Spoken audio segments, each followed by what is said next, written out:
waxaan doonayaa inaan ka hadlo laba qodob oo ah qodobka doorashada iyo shirka ka socda galmudug ee gogosha nabadeed ee loo dhigay in looga heshiiyo sidii doorashada noqon lahayd.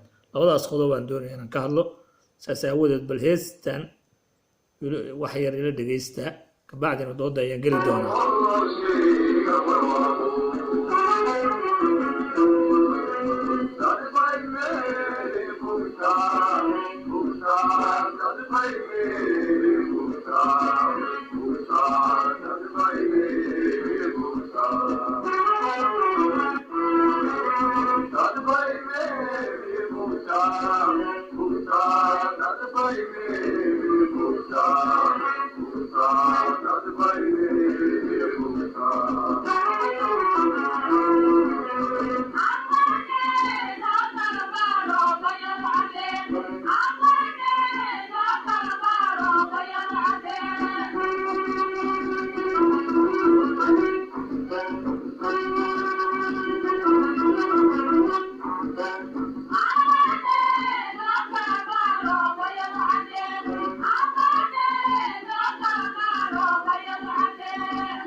waxaa jira in la yiri doorashadii waqtigeedii la gaaray, doorashada xilligii waqtigii la qaban lahaa, xilligii doorashada la qaban lahay oo lagu ballamay dowladda hadda jirta ee farmaajo uu ka yahay, uu hormoodka ka yahay inay qabato doorasho cod iyo qof iyo coda oo lagu heshiiyo. ummadda Soomaaliya hore ugu soo heshiiday soo jirtay tii xasan sheekh ay qaban weysay doorasho ee loo noqday lagu maaragtay dadku ay ku wada heshiiyeen oo go'aan looga gaaray sidii loo maaragtay loo sii socon lahaa.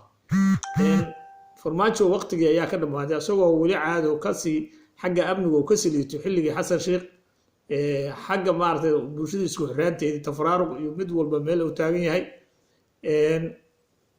farmaajo intuu meel fariistay guri qol isku xiray ayuu wuxuu ku doodayaa doorasho cod iyo qof ah ayaa qabanaya.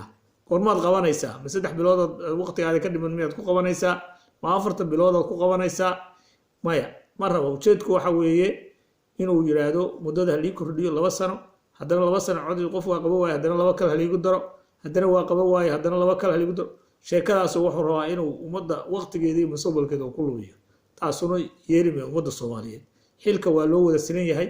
haddii adiga 4 sano lagu wakiishay oo mandate-kaada 4 sano oo ahaa, 4 sano hadday ka dhamaato qabo doorashadii lagu ballamay midda aad ku timid adiga farmaajo iyo kooxdaada midda aad ku timaadeen oo kale qabta. hala qabto, ha lagu heshiiyo sidii tii hore lagu heshiiyo oo nin walba nasiibkiisa ayuu ka qaadaya, nin walba nasiibkiisa ka qaadaya. kalsooni haddaadan isku qabin, ummadda Soomaaliyeed kalsooni isku qabta inay doorasho qabsato xor iyo xalaal ah. taa halkaa marka doorashada uu gudbo shirka ka socda galmudug waxaan ka rajaynaynaa khayr, gobol khayr ayaan ka rajaynaynaa. ummadda Soomaaliyeed inay ku heshiido, wixii si loo goliyay inay ka soo baxdo, la hirgeliyo, doorasho lagu galo, saasna guul iyo barwaaqo iyo bashbash lagu gaaro, ummadda Soomaaliyeed hore u socoto. heshiis waana qasab in heshiis la gaaro, sababtoo ah